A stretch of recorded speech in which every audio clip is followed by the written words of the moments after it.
What's up, everybody, and welcome back to part 4 of my Jerome Illusion of Justice book review.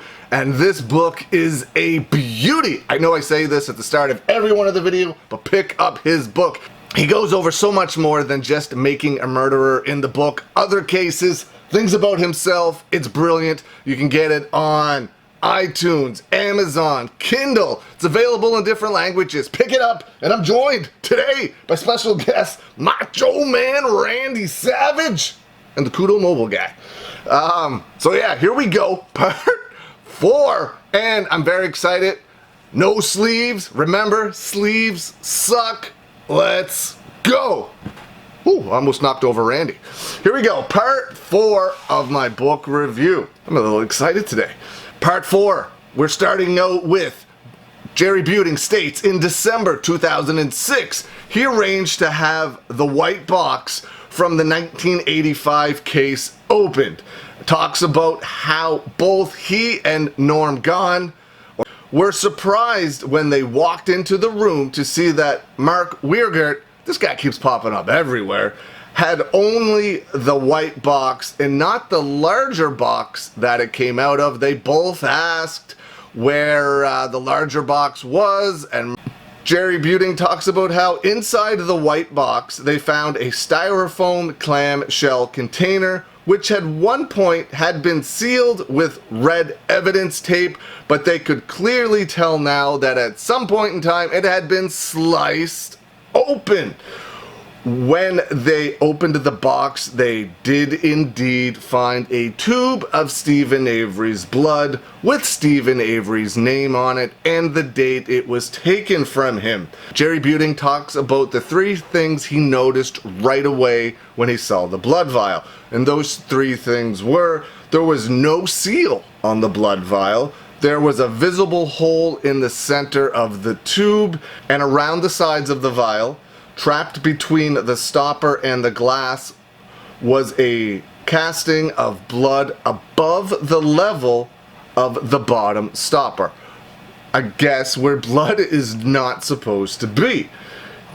Jerry Buting states that Ken Kratz's claim that no one had access to Stephen Avery's blood was now false.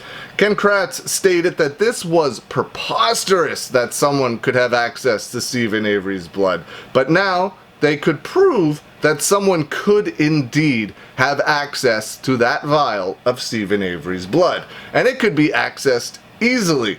Now this is something that he states making a murderer never mentioned, and that's the clerk of circuit office had no sign-in sheet to record the identity of the people who inspected the file and what was in it, meaning anybody could have accessed it at any time and allegedly done anything they want with it, and there would have been no record of who was looking at it, taking stuff from it, or did anything with it. You would think they would need to have some sort of sign-in sheet, some sort of record of who is accessing evidence, in not just Avery's case, but anything. That's weird. Jerry Buting talks about how James Link, the guy that found Teresa Halbach's key in Stephen Avery's bedroom, that he had been involved in handling the material from the box that held the blood vial a few years earlier, and states that Link had already known that Stephen Avery's blood was in the box, so he of course could have had access to it. Now remember, he was the one that found the key, and now we know that he also had access to Stephen Avery's blood. Stephen Avery's blood was found in the RAV4, but no fingerprints of Stephen Avery was found in the RAV4. Interesting.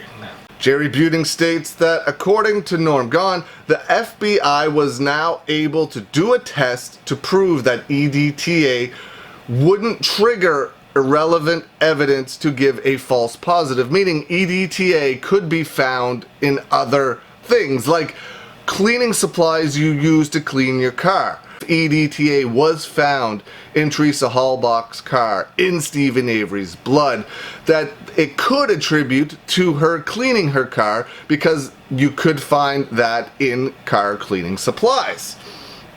Jerry Buting states, however, in all his research, he could not find any test the FBI did that could guarantee that could be done. Jerry Buting talks about how they learned through the discovery process that almost everything Ken Kratz said during his March 1st and March 2nd press conferences were lies and damaged Steven Avery's right to a fair trial. Meaning that Ken Kratz already put the narrative out there that Steven Avery was guilty. And he was doing this without any proof whatsoever. He was doing this based on the statement that Brendan Dassey gave to police, and we all know how Brendan Dassey gave that statement to the investigators, to the police, and that is what he was going by. And that's what he gave the public before anything ever actually really started. So he gave the narrative already that Steven Avery was guilty, without any proof that Steven Avery was actually guilty. Jerry Buting mentions that investigators never really looked into anyone else other than Steven Avery, even when apparently human female bones were found in a burn pit in a quarry owned by Steven Avery's neighbor. Jerry Buting talks about how him and Dean Strang issued papers under seal that listed 10 names of people that could have killed Teresa Halbach. He did not state that they were accusing them, but they were showing how it was possible that other people could have done it. On January 30th, 2007, the judge ruled that Steven Avery did not have, this is ridiculous, did not have the right to name any third party with access and opportunity to kill Teresa Halbach unless they could provide motive. Now, did not say this to Ken Kratz or the state because Steven Avery also did not have motive to kill Teresa Halbach. So the judge ruled that could not name any third person that could have killed Teresa Halbach without motive. But the state had Steven Avery on trial, and he did not have motive either. How is that fair? That's ridiculous, man. I don't know if this is normal across all states in the United States, this type of thing, but if it is, it's crazy. And if it's just in Wisconsin, that's even crazier.